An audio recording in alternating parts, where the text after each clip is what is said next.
from March 2020 was a steep learning curve for staff, for pupils and for parents. The first lockdown involved a lot of trial and error, finding what worked and sharing that learning with colleagues. EIS guidance was critical at that time to making sure that staff and pupils stayed safe in a working environment that was completely alien to them.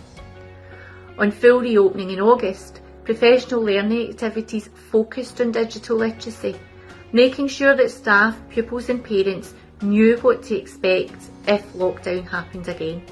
And of course, in January 2021 it did, this time with an increased expectation of what that remote learning provision would look like. But then, how do you manage the workload? How do you fit 24-hour availability into a 35-hour working week? Hi, my name's Nuzat. I'm a primary 7 teacher. I found remote learning to be quite useful for some of my pupils who've actually come back to school with a little bit more confidence. It could be they've had that bit more time to work on maths problems, for example, in their own kind of flexible space.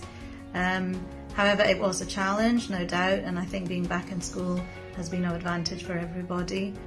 The biggest challenge, I would say, is having that one-to-one guidance and support for your pupils, and that everyday discussion that helps to build their knowledge and skill and confidence.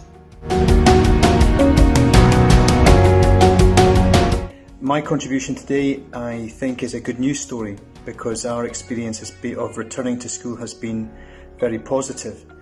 First of all, in August, after consulting with our Health and Safety Committee, our head teacher very quickly took the decision to insist on mask wearing for everyone in the school when they were moving around corridors. We were the first school in Scotland to make that decision, and it was a very wise one. Risk assessments at that time were thorough and individualised. There was an effective one-way system introduced.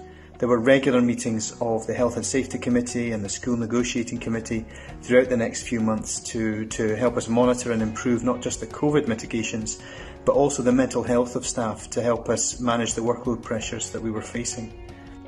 The full-time return after Easter has been really challenging, as it has been for everyone, but again the risk assessments have been rigorous and supportive, and after again consultation with the Health and Safety Committee, our head teacher very quickly agreed to supply FFP2 masks to any member of staff who wanted them.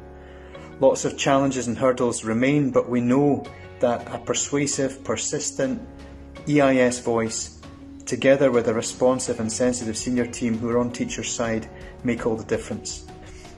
Here's to the next phase, a full educational recovery, and may it start in your school.